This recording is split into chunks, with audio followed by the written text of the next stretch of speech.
Jesse Gutierrez, Jose. Praise the Lord! Lahat po ng may dalang galak ngayong umagang ito, hindi lang basta Father's Day dahil nasa bahay po tayo ng Panginoon, isa pang papuring palakpak para sa Diyos, yung para sa Diyos, yung para sa Diyos. Come on!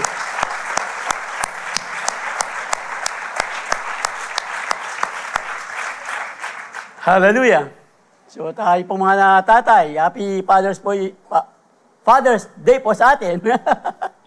Hallelujah, praise the Lord. So ang ating pong pinag-uusapan, patuloy po tayo sa ating tema patungkol sa pananalangin, yung kahalagahan ng pananalangin.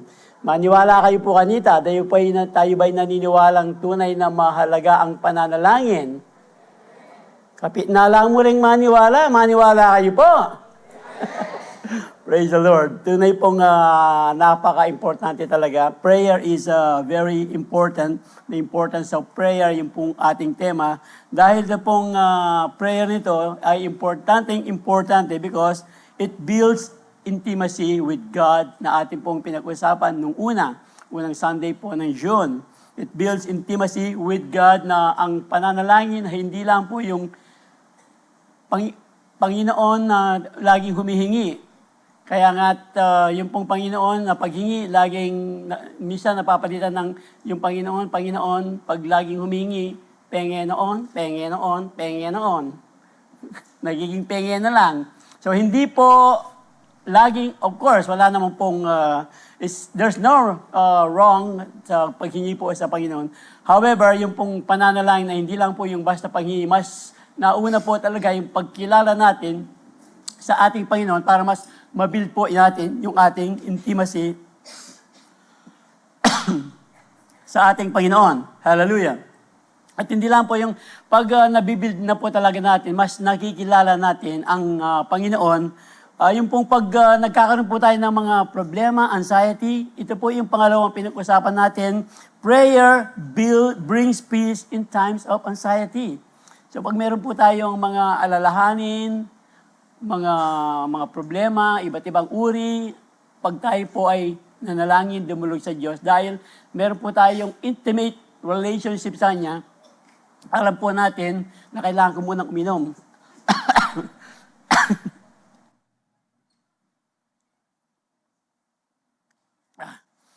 Bibara. Praise the Lord. O yan, tuloy po natin. Nuka rin ako. O, tuloy po natin. Yung pong sinasabi natin, pag meron po tayo mga problema, anxiety, yung pong intimate relationship natin sa Panginoon, dahil build up na po yan, alam po natin na pag tayo tumawag sa Kanya sa pamamagitan ng panalangin, nagbibigay po siya ng kapayapaan. Dahil sa Kanya lamang po natin pwedeng masumpungan ang kapayapaan, hindi po yung kapayapaan ibinibigay ng mundong ito. Magsaya and everything, iba po ang kapayapaan ng gagaling sa Diyos. Tunay na kapayapaan po ang nanggagaling sa ating dakilang Diyos. Kaya nga po, itong ating pag-usapan ngayon, tuloy-tuloy lang po tayo. Dalawa pa yung ating pag-usapan patungkol sa pananalangin. Yung prayer po prayer leads us to God's direction and wisdom. Prayer leads us to God's direction and wisdom. When a decision needs to be made, prayer leads us to God's direction and wisdom. Tayo po manalangin. Salamat po.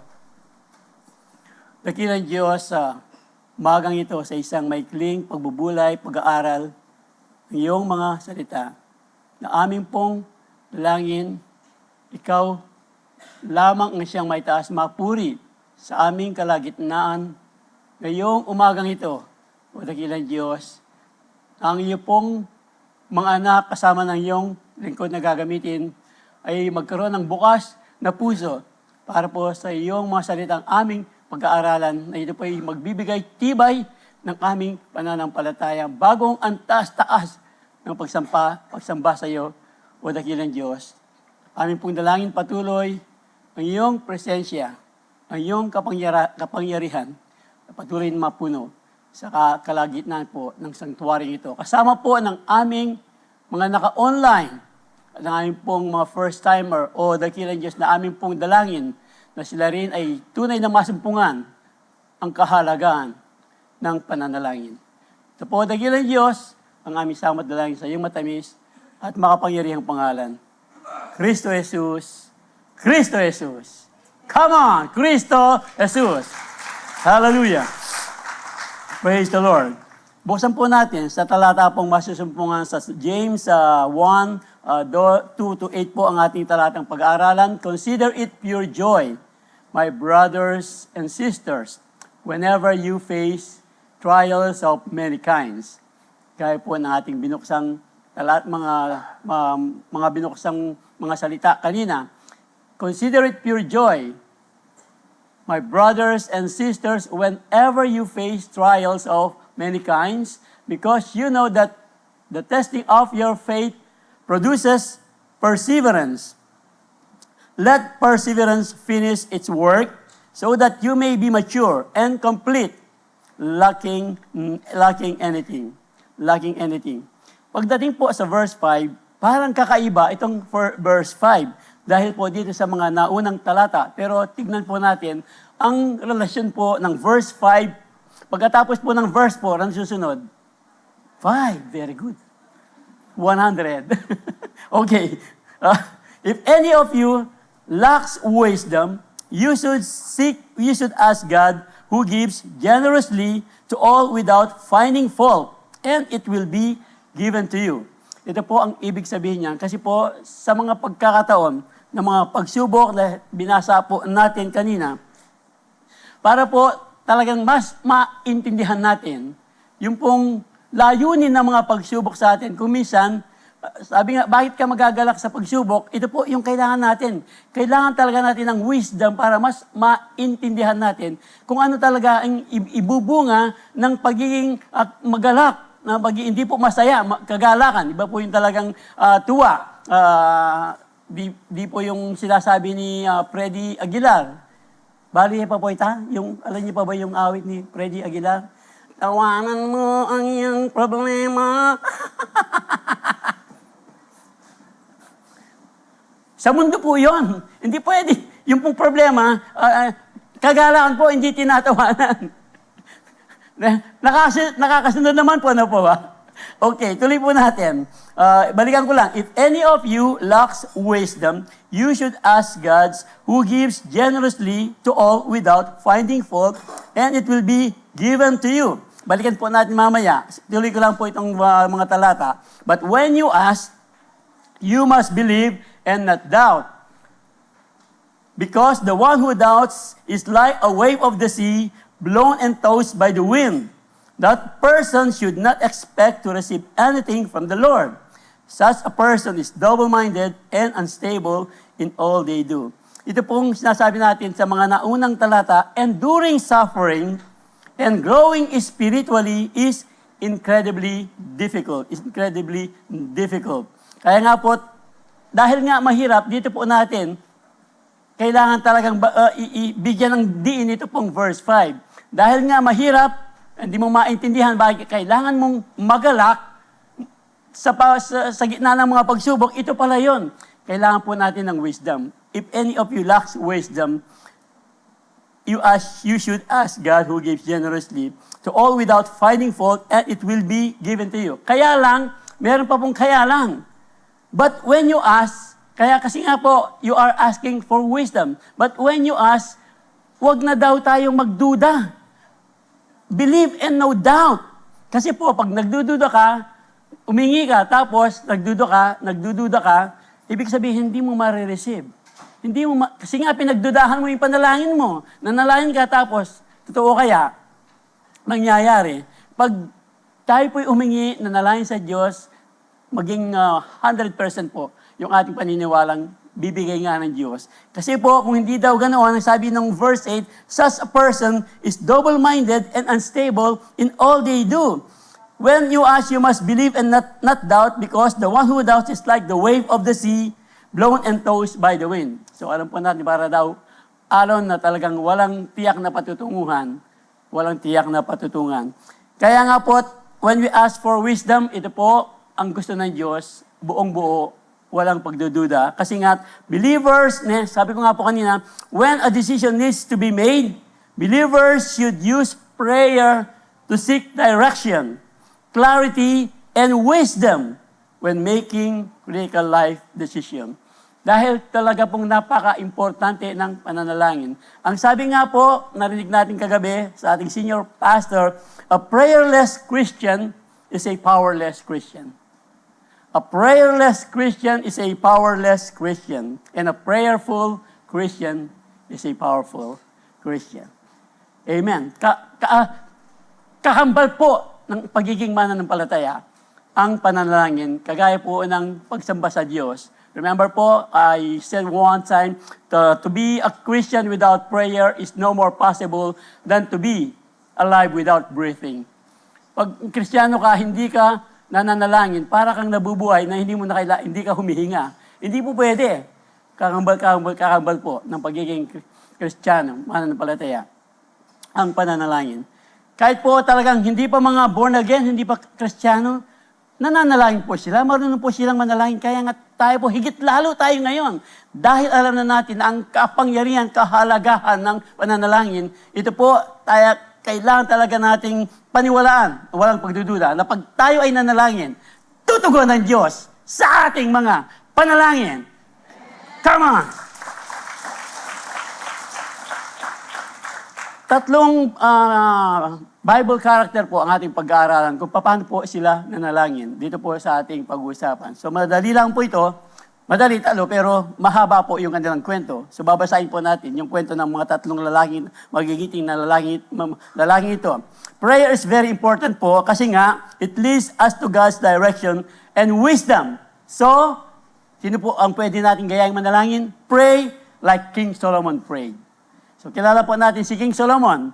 Sino po ang tatay ni King Solomon? King David. Sino po ang anak ni King David? Baliktad jamon eh. Praise the Lord. Ito po, alam po natin ang kwento, basahin po natin, 1 King po yan, 3:5-14. At Gibeon, the Lord, yung pong Lord dito, all capital, talagang the Lord, powerful. The Lord appeared to Solomon during the night in a dream. Sa panaginip po, nagpakita ang Diyos kay Haring Solomon, and God said, ito po yun, ask for whatever you want me to give to you. Ang ganda po ng opening ng Panginoon, no? Sa panaginip, ask for whatever you want me to give to you. Solomon answered, pero bago po ang sagot ni Solomon, halimbawa po ang Diyos, ask whatever you want me to give you. Ano po ang sasabihin natin sa Panginoon? Panginoon, bigyan mo ako ng isang magarang kotse. Hindi lang isa, gawin mo ng dalawa para meron akong panglabas at meron akong pang-church, meron akong pang-trabaho. Gawin mo ng 3 para pampasyal ko. Yung mga, ano kaya? Ano lang ito, example lang po. Baka gawin yung totoo yung panalangin. Pero wala namang masama. Pero ano nga ba talaga? O kaya naman, Panginoon,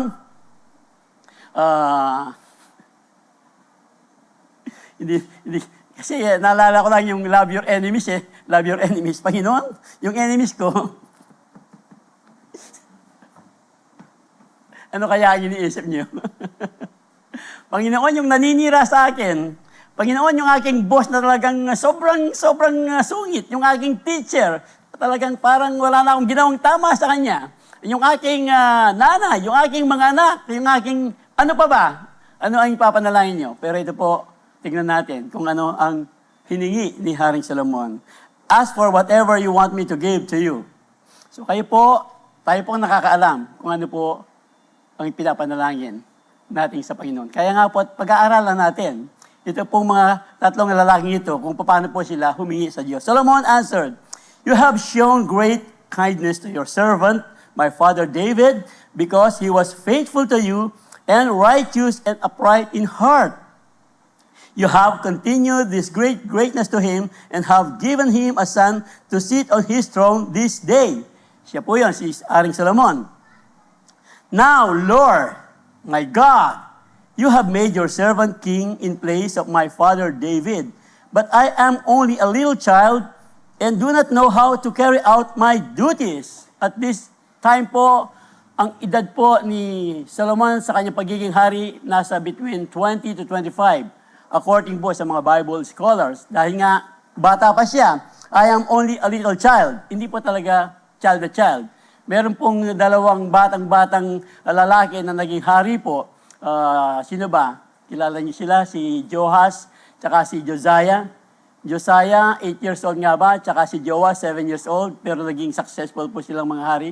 Pero hindi po ganito kabata si Solomon. Nasa 20 to 25 years old na siya, pero humingi po siya sa Diyos ng ganito. Ang sabi po niya, your servant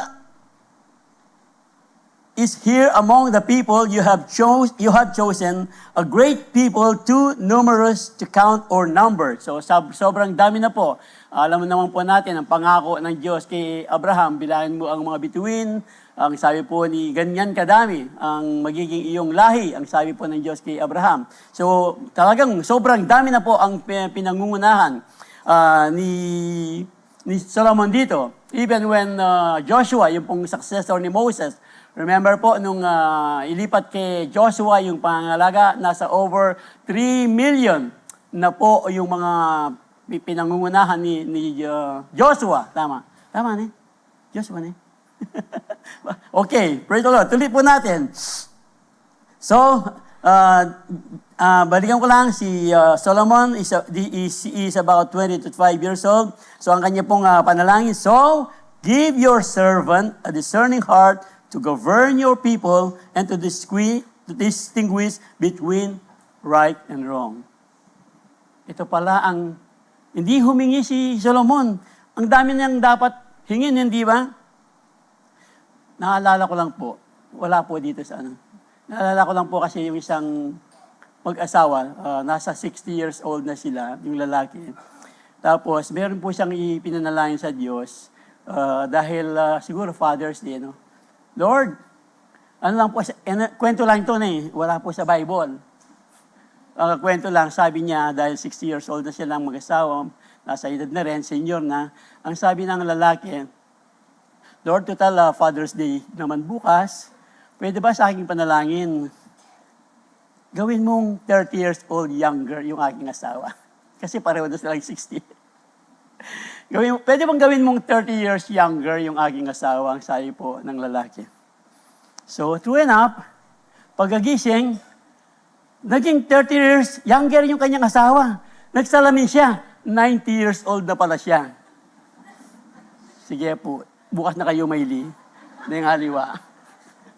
30 years younger na nga naman, di ba? 60 yung asawa, 90 years old siya. So, 30 years old younger yung kanyang asawa sa kanya. Praise the Lord. Ali pa rin kaya ni corny yan No, ang point po natin, yung pong papananalangin natin, di ba? According to, nasa will po ng Panginoon yung ating pananalangin. At ito po ang pinanalangin ni Haring Solomon, between right and wrong. For who is able to govern this great people of yours? The Lord was pleased that Solomon asked for this. Dito po nagalak. Kaya nga po, sabi ko kanina, ang Panginoon kaya sa ating pananalangin, nagagalak po kaya ang Diyos sa ating pananalangin. Remember po, James 5:16, the prayer of a righteous man is powerful and effective. Bakit kaya? Bakit kaya? Kasi po, a righteous person will never pray an unrighteous prayer. A righteous person will always pray a righteous prayer. Kaya dito po nagagalak ang Panginoon pag tayo po ay nananalangin ng matuwid na pananalangin. Nagagalak po ang Diyos sa matuwid na panalangin. Dahil nagiging powerful po yung panalangin ng righteous person. Kaya nga po, ang sabi ng Diyos sa kanya, so God said to him, since you have asked, ito po yung maganda. Dahil, sabi ko ninyo, since you have not asked for this and not for long life or wealth for yourself, hindi yaman, nor have asked for death of your enemies. Kaya nga po kanina, inuulit-ulit natin. Sabi ng Panginoon, ay basahin niyo po, ang salita po. Hindi mo pinanalangin ang kapahamakan ng iyong mga kaaway, ang sabi po ng Panginoon sa kanya. But for discernment in administering justice. May bonus pa, I will do what you have asked. I will give you a wise and discerning heart, so that there will never have been anyone like you, nor will there ever be. So, moreover, ito po yung sinasabi natin, dagdag, moreover, I will give you what you have not asked for, wealth, both wealth and honor, so that in your lifetime you will have no equal among kings. Whew! Kaya nga po, both wealth and honor, ang sabi po ng Proverbs 3, chapter 3, 13 to 16, andyan po, yan. Blessed are those, ito po yung sinasabi ng tugon ng Diyos, both wealth and honor. Blessed are those who find wisdom, those who gain, kanina ako magkasakit ito. Blessed are those who find wisdom, those who gain understanding, for she is more profitable than silver and yields better returns than gold. She is more precious than rubies. Nothing you desire can compare with her. Long life is in her right hand, in her left hand are the riches and honor. Po rin palakpakan ni Panginoon Diyos.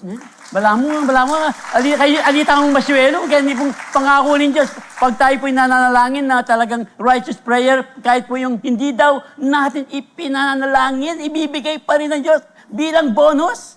Di ba? Come to me all. Ano ba yung Jeremiah 33? Come to me and I will answer thee. And I will show thee great and mighty things which thou knowest not. Yung mga bagay na hindi po talagang mamamangha ka na lang, ang sabi po ng salita ng Diyos. Pag tayo po'y nanalangin ng tamang panalangin at ang Diyos pong magbibigay ng bonus sa ating mga pananalangin. Amen. Praise the Lord. So, tuloy po natin. And if you walk in obedience, pero meron pong kondisyon. Kapag nanalangin tayo, meron pa rin kondisyon. Hindi mo basta natatapos na lang doon. If you walk, kailangan pang continuous obedience. If you walk in obedience to me and keep my decrees, and my commands, as David your father did, I will give you a long life. Yung ating pong binasa kanina. I will give you a long life if we walk in obedience, gaya po ni Haring David. Alam po natin, si Haring David, nagkasala po siya sa Panginoon with, adultery and murder, pero siya po ay bumalik sa Diyos. Kaya nga po, after that, tinawag po si David na after man's God's own heart. Remember? At tinignan po ng Diyos kung paano po niya tinugon si Solomon. Dahil po sa naging pagbabalik ni Haring David sa Diyos, nanambalik po si Haring David sa Diyos, naging matapat, patuloy na matapat si Haring David sa Diyos, ito po ang tinignan ng Diyos, nang tugunin niya ang mga panalangin, kahilingan ni Haring Solomon. Hindi na po tinignan ng Diyos kung ano yung nakaraan. Kamalian ni David ang tinignan po ng Diyos. Ganito po tayo titignan. Tinignan Diyos ang katapatan ni Haring David. Ganito po tayo titignan ng Diyos. Hindi po, di ba tayo pong sa ating mga pagkakasalang, sabi po ng Hebrews, I will remember your sins no more. Ganito po ang Diyos. Siya po ay talagang tapat. Pag tayo po ay tapat, if we will walk in obedience, patuloy po ang Diyos sa pagtitugon sa ating mga pananalangin. Amen. Kaya nga po, when we don't ask God for wisdom, kuminsan po, pag hindi po tayo nanalangin ng wisdom sa Panginoon, kuminsan, yung parang yung tama ay talagang para sa atin ay tama. Paano kayo kalibaliwang ito? When we don't ask for wisdom, even those we know that are right are becoming wrong.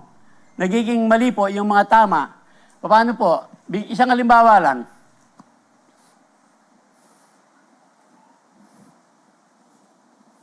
Punta tayo po sa offering, pero hindi pa tayo mag-offering. Wala naman si Pastor Isiramin ko muna yung kanyang mga terminology. Ganito po kasi, noon po kasi, meron pong mananampalataya na pag nagbibigay po siya. Meron po kasing tithes, ganyan, ganyan. Tapos, yung tithes po niya, hindi po niya binibigay ng buo. Halimbawa lang, figures, yung tithes po niya, isabihin natin 1,500. Yun po yung talagang tithes. Maybe 10 or 12%. Hindi, depende. Pero para sa kanya, yun po. Pero ang gagawin po niya, bibiyakin po niya yung 1,500. Ang bibigay po niya, sasabihin po niya, yung tithes, 500, yung 500 para sa mission, yung 500 para sa pastor. True story po ito. Pinag-usapan po dito, 1 month about tithing and offering. Pinag-usapan po dito. So naliwanagan po ang marami na pinag-usapan mo ito. Kaya nga po, pero maganda naman, di ba? Yung 500 tithes, yung 500 pantulong, tapos yung 500 para sa pastor. Di ba maganda? Tama? Pero tama ba talaga? Hindi, di ba? Hindi. Kasi, kasi yung tithes, para sa Panginoon yun. Yung pantulong, sabi ng ating senior pastor, kung ganun po, sabi ng antena niya, hindi na ako makapagbigay sa inyo. Hindi na po ako baling, huwag kayong magbigay sa akin, basta ibigay nyo lang sa Diyos. Yan yung po gawin natin tama. Ang sabi po ng ating pastor. Nagigas pa ninyo? So, yun po yung sinasabi nating wisdom. Ito pala ang hinihingi ni Haring Solomon. Yung pong right and wrong. Alam natin yung mga obvious na right and wrong. Yung huwag kang mangangalunya. Huwag kang magnanakaw. Honor thy father and thy mother. Ano pa ba? Huwag kang gagawa ng image and many more. Alam natin yung obvious. Pero kung minsan nga, itong ating sinasabi, kung minsan, parang tama pero hindi pala tama. Halimbawa, yung pong nagtatrabaho, nakaupo pa oras na yan. Bakit yung point ko pa niya? Di ba? Papabilisin ko niya po ito. Kasi, para lang mas maibigyan po natin ng diin ito. Yung pong meron po tayong kapatid dito, ang kanila pong trabaho ay tattooing. Yung nagtatato. Talagang ano ba yung tawag, yung main source of income. Ano ba yung tawag mo dun sa main source of income? Meron pa tayong breadwinner? Hindi. Breadwinner yung, kahit babae, breadwinner yun eh. Meron po tayong terminology din eh. Talagang, bread and butter. Yan, meron po tuloy. Yun, tama po, yun. Bread and butter nila yung pagtatato. Kaya lang, sa pag-aaral po, narinig po natin dito, pag-aaral, kahit po si Pastor Manny, talagang in-explain po niya, yung pagtatato, talagang, ano po yan, nasa Bible po yan. Pero kung sakali po, po tatas din gamat yun eh. Kung meron po kayong tato, huwag nyo nadagdagan. Huwag nyo naman ipaalis. Baka, ang point lang po dito, noon sila po ay talagang nakarinig ng conviction ng Panginoon, ano kaya ang gagawin? Ito yung aming bread and butter. Bread and butter. So, nanalangin po sa Diyos. Humingi po sila ng wisdom sa Panginoon. And true enough po, alam niyo po nangyari, giniba po nila yung tattooing at binigyan po sila ng ibang source of income ng ating Panginoon. Kahit kayo po siguro, sige. So, kagaya po ng ating mga kapatid, kahit po yung aking biyanan nung siya buhay pa, ganito po, pareho sila ng kwento. Nagtitinda po sila ng sigarilyo at alak. Bread and butter din yun. Ginawa na po natin ng ating mga kapatid. Na talagang, di ba? Tapos, sabi nga ni Pastor Manny, nung mag-dedicate sila ng bagong tindahan, wala na yung alak at saka sigarilyo. Kasi noon, nung nag-preach sila ng business, andun pa yung alak at sigarilyo. Paano kaya ipapanalangin doon, sabi daw ni Pastor Manny? O Panginoon, sana po yung bibili ng alak, hindi sila malasing. Sana po yung bibili ng sigarilyo, hindi sila magka-cancer. Ganun ba? Hindi pwedeng ganun, di ba? So, sila rin po ay nagkaroon ng conviction. Kagaya po ng aking biyanan long before. Nagkaroon po sila ng conviction. Right, hindi ba bread and water eh? Bread and water. Paano namin ang kuping water?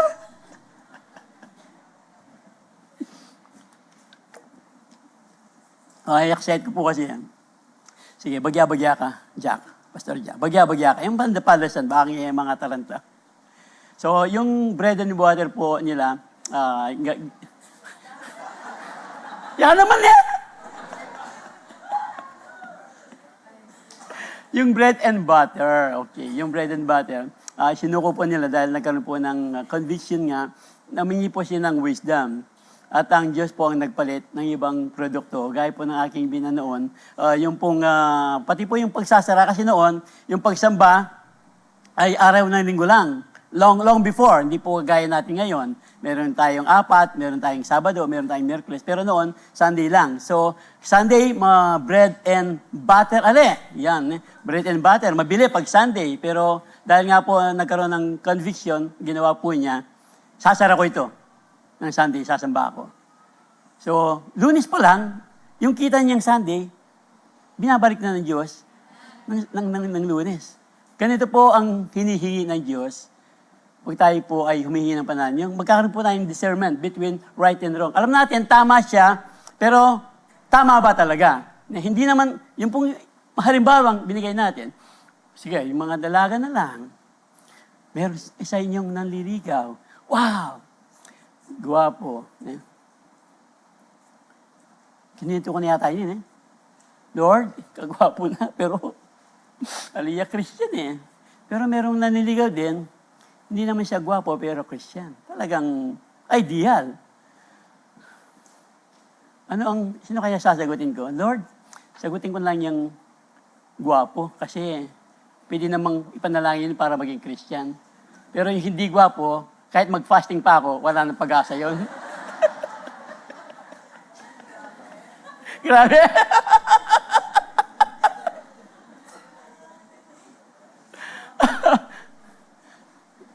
No, I believe nakikita na nakuha po natin ang point ng ating pinag-uusapan. Yung balikan ko po yung sinasabi ko kanina. Halimbawa, meron nanliligaw. Talagang gustong-gusto mo siya. Lord, sasagutin ko ba siya? Humingi ka ng wisdom. Bakit ka pa humihingi ng wisdom? Alam mo nang may asawa, nanliligaw sa'yo, sasagutin mo pa? Basic, di ba? Yun po yung sinasabi ng ating pinag-aaralan. Kaya nga po, we really need, when we pray, yung pong magkaroon po tayo ng discernment kung ano talaga yung tama at mali. Amen. Sige po, palakpakan ng Panginoon. Woo!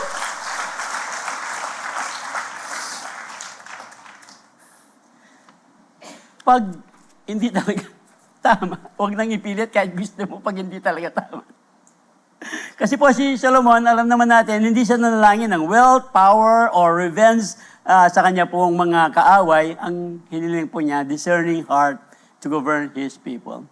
Alam po natin, ang kwento, di ba, nung makita talaga ang wisdom ni Haring Solomon, yung balikan lang natin, dalawang nanay, di ba, sila po ay may anak, bingot. Bali po yung bingot. Sanggol, bali dahil yung anak. Sanggol. Natutulog yung dalawang ina, namatay yung isa. Namatay yung kanyang anak. Yung namatay, ang ginawa po niya, yung isa, buhay niya sa kanya, Pilipian na lalaking wanitang mabiye. Binigay sa isang, hindi naman alam, natutulog So kinabukasan, nakita po ng nanay, bakit patay yung kanyang anak, hindi naman yun ng kanyang anak. Akin yun. So, nagkaroon ng pag-aaway, hindi akin to. Bakit patay ito? Hindi naman patay yung... So, long story short, dumating sa hari. Anong gagawin? Sabi po ng isa, sa kanya yung bata.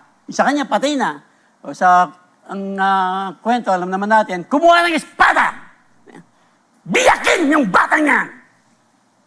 Pala pong magising, matod. Matod niya. Biyakin yung bata niyan. Sabi po nung tunay na ina, mahal na hari, huwag na po nating patayin ng bata. Bigay niyo lang po sa kanya. Sabi naman nung isa, Odi, biyakin! Para walang maginabang. Sabi nung isa. Tapos sabi ng hari, ibigay doon sa nanay na ayaw mamatay yung anak. Ganun po nakita ang wisdom na binigay ng Diyos kay Haring Solomon. Maaari hindi kagaya ng wisdom na bibigay ng Diyos sa ating kagaya ni Haring Solomon. Pero pag tayo po ay tunay na talagang nanalangin ng wisdom na walang pagdududa. Asahan po natin, Diyos ay tutugon sa ating mga panalangin. Amen. Praise the Lord. Prayer aligns our hearts with God's plan rather than our own desires. Because when we surrender our confusion, God replaces it with the wisdom and clear direction we need to fulfill our purpose. Amen. Prayer is very important because it leads to God's direction and wisdom. Kaya nga, sino pang gagayahin ng pananalangin natin? Pray like King Jehoshaphat. Paano po nanalangin si King Jehoshaphat? Alam po natin, ang kwento po dito po sa Chronicles 21:4, after this, the Moabites, Ammonites, and some with the Meunites, Mount Seir, came to wage war against Jehoshaphat. Tatlong kaharian came to war against Jehoshaphat. Some people came and told Jehoshaphat, a vast army is coming against you from Edom, from the other side of the Dead Sea. Nakatawid na po sila. From the other side of the nakatawid na po sila. Malapit na sila. Sabi nga, it is already in Hazezon, Tamar. That is En-Gedi. So, ano pong balita ito? Lulusubin ng tatlong kaharian. Yung kaharian po ni King Jehoshaphat. Kaya nga po, nang marinig niya ang balita, dumating sa kanya, naalarma si King Jehoshaphat. Anong gagawin natin? Ay, ipunin yung mga sundalo. Alarm. Ano ang ginawa ni Jehoshaphat? Tignan po natin. Alarm, Jehoshaphat resolved to inquire of the Lord. Ito ang ginawa ni Jehoshaphat, and he proclaimed a fast for all Judah. The people of Judah came together to seek help from the Lord. Indeed, they came from every town in Judah to seek Him. Ito ang ginawa. Kahit po matindi yung balita, lulusubin na sila dahil malapit na sila. Pero ganun pa man, kahit na alarma po si Jehoshaphat, hindi po niya nalimutan kung sino ang unang tatawagan. Pati po ang mga tao talagang tinipon niya at sila po ay nanalangin at nag-fasting po dahil po dito sa problemang ito. Kaya nga po, lundag po tayo sa verse 14. Then the Spirit of the Lord came to Jehaziel, yung pong Jehaziel, propeta po, son of Zechariah, the son of Benaiah, the son of Jael, the son of Mattaniah, a Levite and descendant of Asaph. As he stood in the assembly, he said, ito po, dahil po sina Jehoshaphat, nag-fasting, pagkatapos ng mga alarma, nag-fasting po sila. Ito po ang nangyari. Yung pong propeta, nakita po ng propeta, tumugon po ang Diyos sa pamamagitan ng propeta. Ang sabi po ng propeta, listen, King Jehoshaphat, and all who live in Judah and Jerusalem. Ito ang sabi ng Panginoon. Pagkatapos po nilang manalangin, this is what the Lord says to you, do not be afraid. Do not be afraid or discouraged because of this vast army, for the battle is not yours, but God. The battle is not yours, but God. Tomorrow march down against them. They will be climbing up by the pass of Cis, and you will find them at the end of the Jordan in the desert of Jeruel. You will not have to fight this battle. Dahil nanalangin, nag-fasting, si Jehoshaphat, kasama po ng buong kaharian, ang sabi po, Jehoshaphat, balikan ko, you will not have to fight this battle. Take up your positions, stand firm, and see the deliverance of the Lord will give you. Nanalangin sila, hindi pa man sila nilulusob. Andun pa rin sila, wala pa yung mga kalaban, pero andito na po yung tugon ng Diyos sa kanila, dahil sa kanila pong, kanilang pananalangin. Ang sabi po, you will see the deliverance the Lord will give you. Makikita nyo kung paano tutugon ang Diyos sa inyong pananalangin, Judah and Jerusalem. Do not be afraid. Ang sabi po again, do not be afraid, do not be discouraged. So sa ating pong mga pananalangin, sa ating mga problema, kung minsan, meron pong mga hindi inaasahang problema. So ano ang gagawin natin? Magpapanik ba tayo? Panic attack? Matataranta? Ano po ang unahin natin? Unahin na natin si Baldo, Gun? Baldogan. Di ba? Saan mo tayo kakapit? Ang tao nagigipit? Sa pataling kumakapit daw. Sabi nila, sa tao po yan. Kaya nga po sabi natin sa tao, pero ang tao nagigipit, sa Diyos laging unang lumalapit.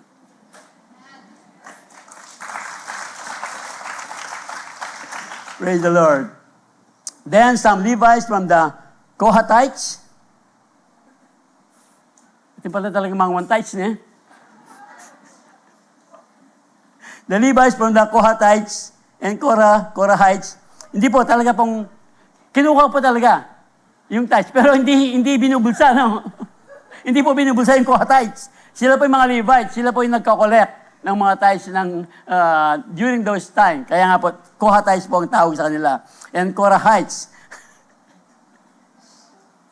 Puta po yung tandaan nyo tayo, Kohathites na. Tandaan po natin yung mga pinag-aralanin. Yung panalangin po ni Solomon, yung panalangin ni Jehoshaphat. Hindi po yung mga Kohathites.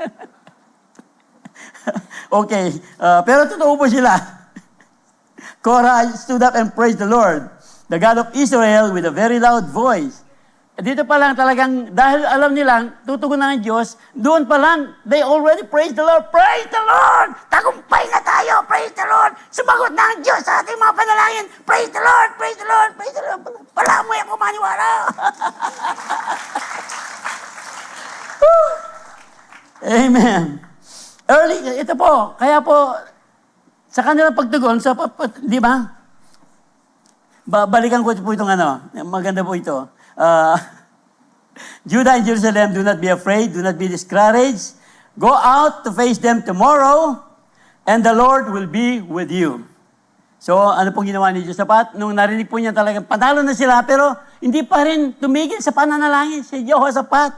Jehoshaphat bowed down na nalangin pa rin uli. Another prayer. Bowed down with his face to the ground, and all the people of Judah and Jerusalem fell down in worship. Pag tayo po talagang tinutugon ng Diyos, kahit hindi pa natin nakikita ang tugon, pero when we bow down and worship, alam po natin, andyan na ang tugon ng Diyos sa ating mga pananalangin. Bow down and worship before the Lord. Then some Levites, yung from Kohathites, binasa na po natin yan. Balikin ko na lang po. Ito po, yung maganda. Early in the morning, they left for the desert of Tekoa. So, dahil nga narinig na niya siya, ang pagkatapos niya manalangin, at narinig nila ang tugon ng Diyos, at nanalangin uli, kaya nga sumunod sila. Kung mayroong pinagagawa ng Diyos, nanalangin tayo, tapos mayroong pinagagawa ng Diyos para talagang matuloy yung kanyang pagtugon sa ating pananalangin, sumunod ka agad. Gaya po nating halimbawang sinabi kanina. Sinabi ng Diyos, isuko mo na yan. Ang alak at saka sigarilyo. Sinabi ng Diyos, isuko mo na yung trabaho yan. Hindi nananalangin ka, sabi ng Diyos, isuko mo na. Kung talagang naniniwala ka, agad-agad. Lord, bigyan mo pa ng 1 year para mag-iipon pa ako bago ko isuko ito.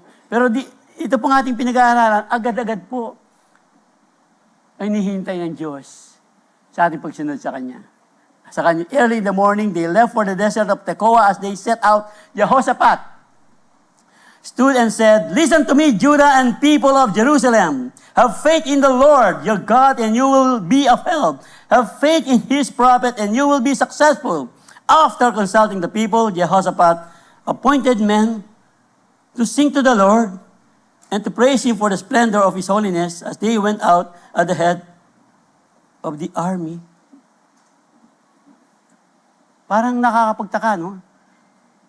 Lalaban sila sa gera, tapos yung mga praise and worship, kayo na lang bahala, bahala na yung makalaban sa inyo. Pero hindi po. Kasi nga, pag tayo'y nanalangin ng papuri sa Diyos, talagang talagang buong-buo, sisigaw po tayo ng papuri sa Diyos. Dito po ang kanilang ginawa. Dahil nga, inuna ng Haring Jehoshaphat, yung Diyos at hindi na nagpadala ng mga sundalo sa harap, mga praise and worship ang pinadala. At pinaawit po sila. Ano po ang sabi? Give thanks to the Lord. Give thanks to the Lord. Give thanks to the Lord, our God and King. His love endures. Kaya po na, kayo na magkanta po ito. His love endures forever. Sing praise. Puta na mo. Pero ito po, give thanks to the Lord. Sumigaw ng awit sa Panginoon. Dahil ang Diyos, pag sumigaw tayo ng awit, papuri sa Kanya, nandyan na ang tugon sa ating mga panalangin. Pasalamat kaagad tayo, di ba? In prayer and supplication, Philippians 4:6, nga ba yun? In prayer of supplication with thanksgiving, let your request be made known unto God. Amen. Give thanks to the Lord. His love endures forever. Kaya as they began to sing and praise the Lord, the Lord set ambushes against the men of Ammon, Moab, and Mount Seir, who were invading Judah, and they were defeated. Dahil lang po sa pag-awit nila ng malakas ng papuri sa Diyos, siguro narinig ng mga Ammon, Moab, Mount Seir, anong nangyayari? Ang nangyari po, Sila po, pinag-away. Divine intervention ng Panginoon. Nag-away-away po, nagpatayan po itong mga tatlong karyang ito. At nang dumating sina Jehoshaphat, wala na. Paano nangyari? Umawit. Sila po, kasi nga, sila'y umawit ng papuri sa Diyos dahil tagumpay na sila pag sila po'y tumawak sa Diyos. Hindi na po nag-strategy ba si Jehoshaphat? Ang result po niya, nag-inquire lang siya sa Panginoon ng fasting and prayer. At ang Diyos na po ang bahala. Bahala po pag tayo po'y nagtiwala sa Kanya. Pray and don't panic. Why panic when you can pray? Yung pong nasa ibaba, panic na po kayo dito. Sama-sama po kayo dito. Kung meron pong nasa panic. No, panic. Why panic when you can pray? Because ngayon po, noon, the battle is the Lord. Pero ngayon po, tagumpay na po ang Diyos. The battle has been won when Jesus died on the cross. It is finished. Nasa atin na po ang ating Panginoon. Nasa atin na po ang Panginoon. At dahil nga, nasa atin na ang Panginoon, yung pong ating righteousness, to Him who had no sin became righteous, to Him who had no sin became sin for us, that we might become the righteousness of God through Jesus Christ our Lord. 1 Corinthians ba yun? 5:21, tama ba? To Him who had no sin became sin for us, so that in Him we might become the righteousness of God. 5:21, 1 Corinthians. Tama ba? So, tuloy po natin yung ating pinag-usapan. Pray and don't panic. Why panic when you can pray? Prayer is very important talaga. Talaga. Amen?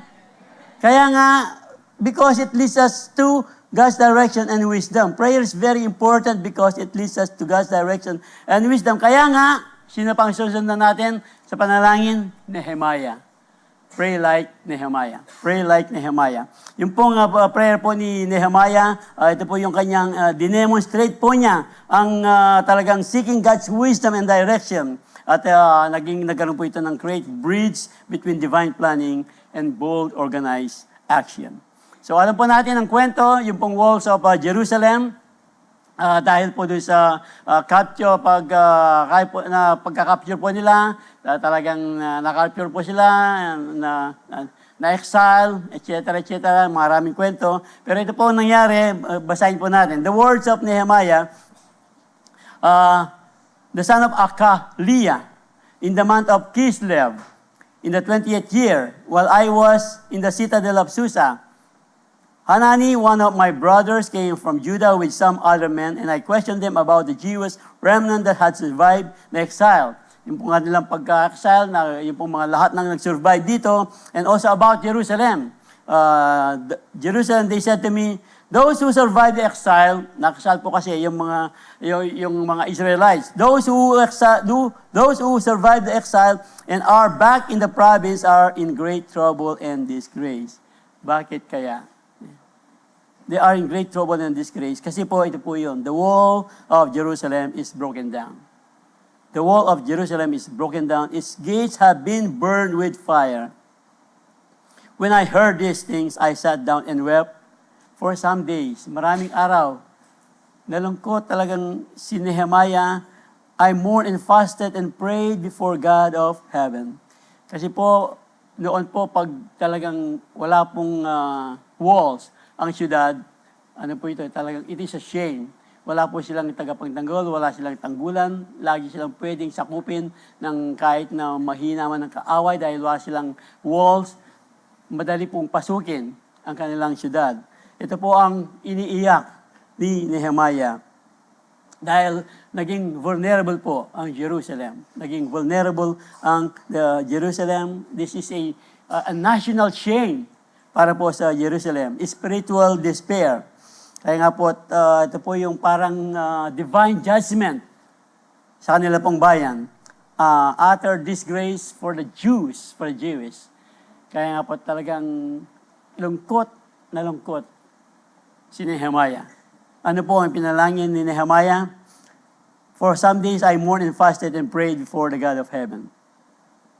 Kaya nga po, dito po sa kanyang kalungkutan, nakita po ng hari ang kalungkutan po ni Nehemiah.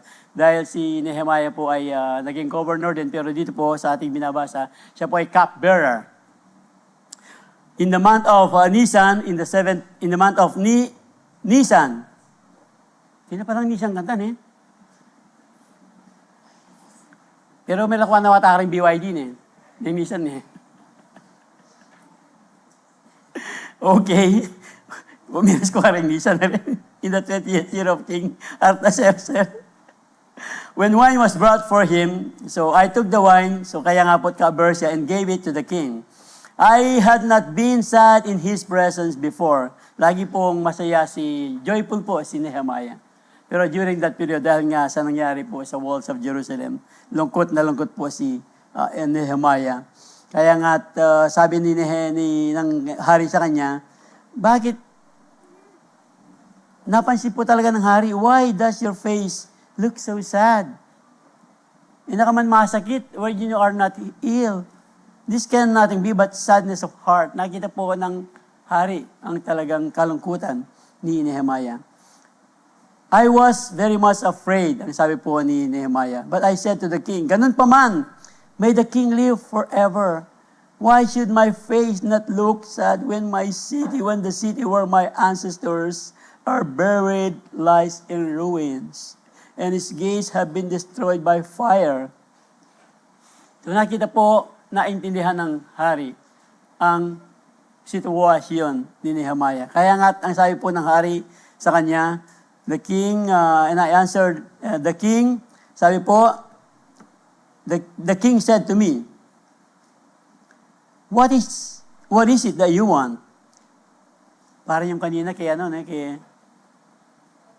Solomon, anong gusto mo? Pero dito matindi po ang panalangin ang puso ni Nehemiah ang kanya pong panalangin. What is it that you want? So, hari na ang nagtanong. Pero andun pa rin yung kanyang kalungkutan. Hari na ang nagtanong, sinamantala na po ni Nehemiah ang tanong ng hari. Ang sabi po, I answered the king, if it pleases the king, and if your servant has found favor in his sight, let him send me to the city in Judah, where my ancestors are buried, so that I can rebuild it. Then the king, with the queen sitting beside him, asked me, gaano kakatagal mawawala? How long will your journey take, and when you will get back? Yung mga nagbabakasyon sa trabaho, yung mga sa Amerika, no? Pag umuwi dito, ilang linggo kang mawawala. Kasi doon, isang linggo lang, kaya 2 linggo, pagbalik mo, wala yung trabaho mo eh. Pero dito, matagal po ito. Yung gagawin ni Nehemiah. It pleased the king, so I set a time. I also said to him,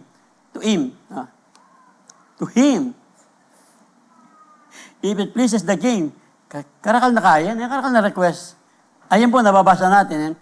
I have letters to governors of Trans-Euphrates so that they will provide me safe conduct until I arrive in Judah, and may I have a letter of Asaph, keeper of the royal park, so he will give me timber to make beams for the gates. So long story short, ang dami pong hiningi ni Nehemiah para po ma-rebuild yung walls of Jerusalem. So ang point po dito, yung pong talagang puso ni Nehemiah sa pangangailangan na ganun din po ang pusong hinihintay, hinahanap ng Diyos. Yung talagang puso po na may puso, may talagang yung seriousness pag tayo po ay humingi sa Diyos. At pag nakita po ng Diyos na talagang serious po yung ating pananalangin sa Kanya, ang Diyos po ang tutugon ng ating panalangin. Kaya nga po at dito po sa kwento, alam na po natin, dahil po sa pananalangin, pagtitiwala ni Nehemiah sa Diyos at sa talagang binigay na favor ng hari sa Kanya, na-build po ang walls of Jerusalem. Remember po kung ilang days? Yung pong nakaalam, ilang days? 52 days. 52 days, ilang kilometro po yun, ang haba po nun, 19 kilometers according to our senior pastor kagabi. Something like that distance. Paano nagawa yon in 52 days? Dahil sa Diyos po. Ang Diyos po, pag ang siyang gumawa, hindi mo natatanungin ba nangyari? Kasi nga, to Him who is able to do immeasurably, more than all we ask or imagine, Ephesians 3:20, to Him who is able to do immeasurably. Ano po yung immeasurably? Paano po natin susukatin yung immeasurably? Measure. Ganun po ang Diyos pag tumugon po siya sa ating mga panalangin. Come on.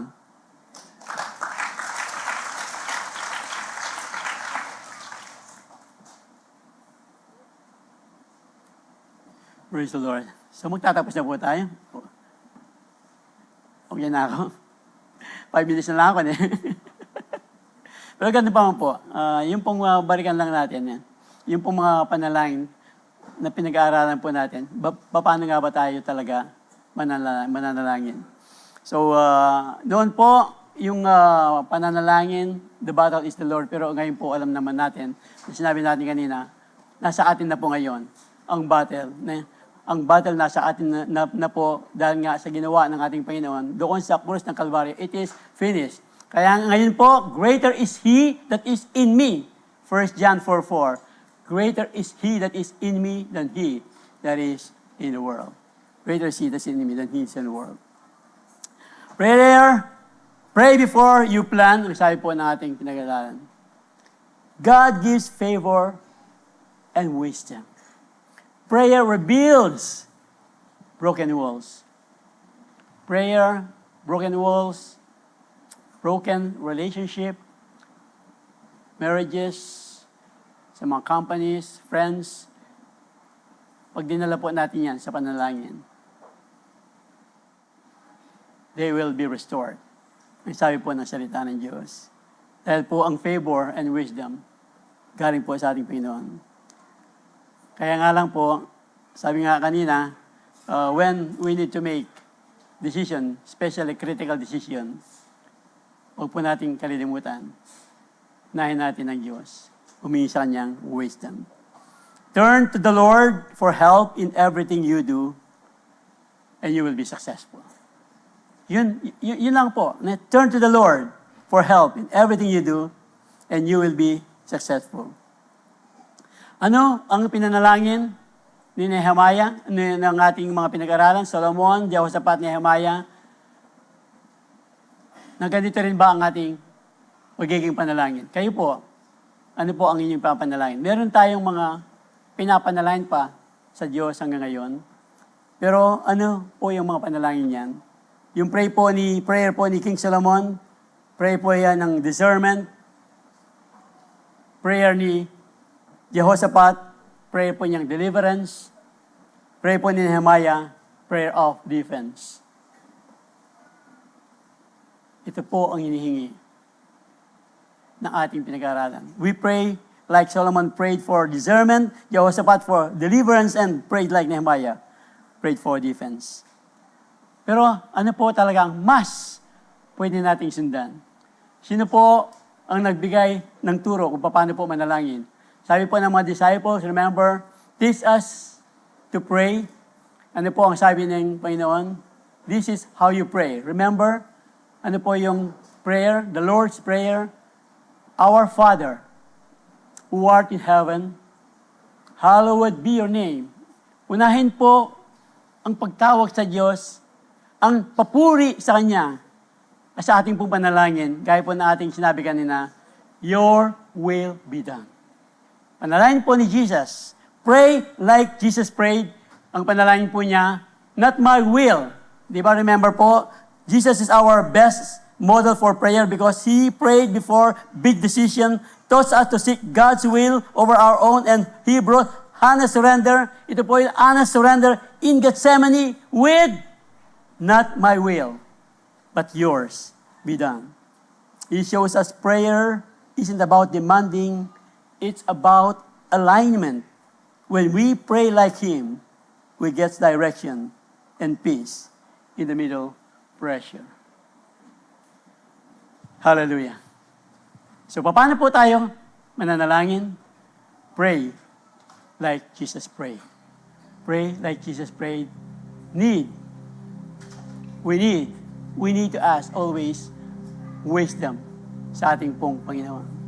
Dahil sabi nga niya, according to your will, when we come to Jesus in prayer, when we pray according to His will, sabi nga natin, the prayer of a righteous person is powerful and effective because a prayer of a righteous person will always pray according to the will of the Lord.